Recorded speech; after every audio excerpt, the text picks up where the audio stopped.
കാടിറങ്ങുന്ന ആനയും കടുവയും അടക്കമുള്ള വന്യമൃഗങ്ങളുടെ ഭീഷണിയിലാണ് മലയോര മേഖലയിലെ ജനങ്ങളുടെ ഓരോ രാത്രിയും കടന്നുപോകുന്നത്.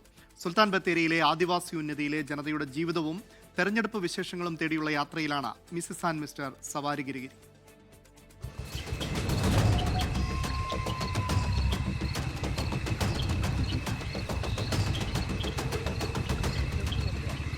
മിസസ് ആൻഡ് മിസ്റ്റർ സവാരി ഗിരിഗിരിയുടെ യാത്ര വയനാട് ജില്ലയിലൂടെ തുടരുകയാണ്. കേരളത്തിലെ ഏറ്റവും കൂടുതൽ മനുഷ്യ വന്യജീവി സംഘർഷം റിപ്പോർട്ട് ചെയ്യപ്പെടുന്ന ഒരു പ്രദേശം കൂടിയാണ് വയനാട്.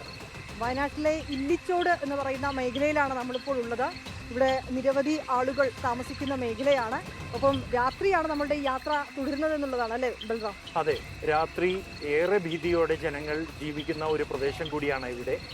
ഇവിടുത്തെ രാത്രിയിലെ കാര്യങ്ങൾ, കാഴ്ചകൾ, ഒപ്പം തന്നെ തെരഞ്ഞെടുപ്പ് വിശേഷങ്ങൾ കൂടി നമുക്കറിയാം.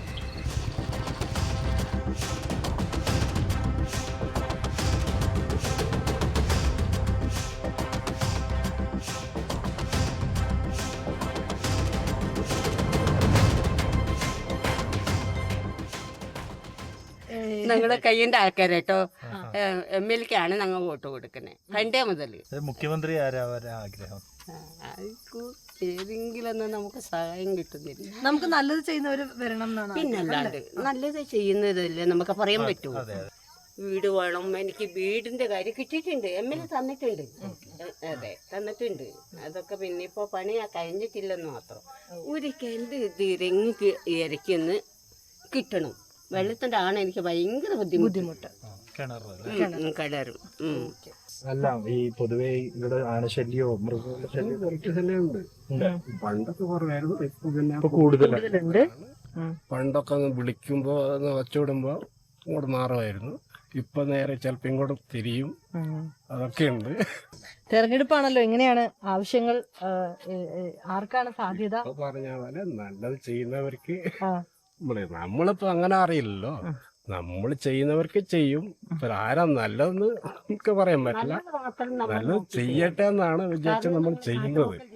നമ്മൾ എവിടെയാ താമസിക്കുന്നത്? കാട്ടുമുക്കിലാണോ? കാട്ടുമുക്കല്ലേ ഇത്? പിന്നെ വനല്ലേ ഇത്? വനമാണ്. ഇവിടെ നിക്കി ഇവിടെ എത്ര കാലമായിട്ട് ഞങ്ങള് ചെറുപ്പം നാല് മരത്തിന്റെ ചൂട്ടിൽ ജനിച്ചൊന്ന് കാണാൻ പറയണ എന്റെ അമ്മ കാട്ടിലുള്ളപ്പോ. വോട്ട് ചെയ്യാൻ പോവാൻ തയ്യാറായല്ലേ? എവിടെയും ആള് ചെയ്യണം. ആർക്കും നല്ലത് അറിയുന്നില്ല. ആർക്ക് ചെയ്യുന്ന ആൾക്കാര് നല്ലത് ചെയ്യണം. ഇവരല്ലേ പറയാൻ പറ്റില്ല. ഇവിടെ എങ്ങനെ ഒരു സാധ്യത കാണാൻ? ഇപ്പോൾ ഇവിടുത്തെ സാധ്യത വന്ന് എൻ്റെ അഭിപ്രായത്തില് UDF ആണ്. ഇവിടെ ഈ ആനയും കടുവയും ഒക്കെ ഭയങ്കര ബുദ്ധിമുട്ടാണോ? ബുദ്ധിമുട്ടാണ്. കടുവയും ആനശല്യം മൊത്തം ഒരുപാട് ബുദ്ധിമുട്ടാണ്. പേടിയുണ്ടോ? പേടിയൊന്നുമില്ല. വീട്ടിലിറങ്ങുമ്പോ പേടിയില്ല, അങ്ങനൊന്നുമില്ല. എന്താ ചെയ്യുന്നത്? പഠിക്കുന്നു. എത്രയില്ലേ? പ്ലസ് ടു പഠിക്കും. അടുത്ത് തന്നെയാണോ സ്കൂള്? ഗൂഡല്ലൂര്. എന്താ പേര്? പ്രവീൺ. എന്താ ചെയ്യുന്ന? എത്രയല്ലേ? 8. എവിടെ? സ്കൂളിലാ? മാധവങ്കില. ഇന്ന് സ്കൂളിലാ? ലീവല്ലേ? ബുദ്ധിമുട്ടാണോ ആനയും? അത്രയ്ക്കൊന്നുമില്ല. വരാറുണ്ടോ? കണ്ടിട്ടുണ്ടോ? എന്നാ വന്ന? എപ്പോ അവസാനം? മിന്നാന്ന്. എവിടെ വന്നു? അവിടെ ഗ്രൗണ്ടിന്റെ അവിടേക്ക്. എന്നിട്ട് പോയി. ഒച്ച ഉണ്ടാക്കിയോ? പേടിച്ചോ? അതെന്താ? അത് കേട്ട് ശീലം.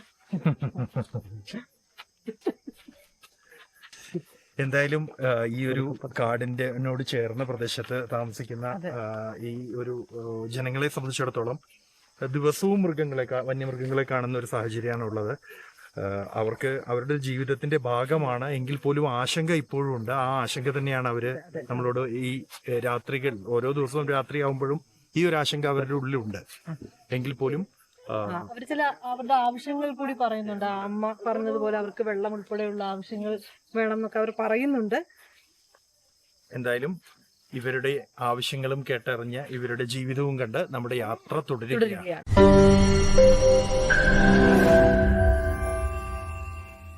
ലോകത്തെവിടെയായാലും ഏത് സമയത്തും 24 വാർത്തകളും ഓഗ്മെന്റഡ് റിയാലിറ്റി പാക്കേജുകളും എക്സ്പ്ലെയിനറുകളും വിശദമായി കാണാൻ ഞങ്ങളുടെ YouTube ചാനൽ നിങ്ങൾക്ക് സബ്സ്ക്രൈബ് ചെയ്യാം.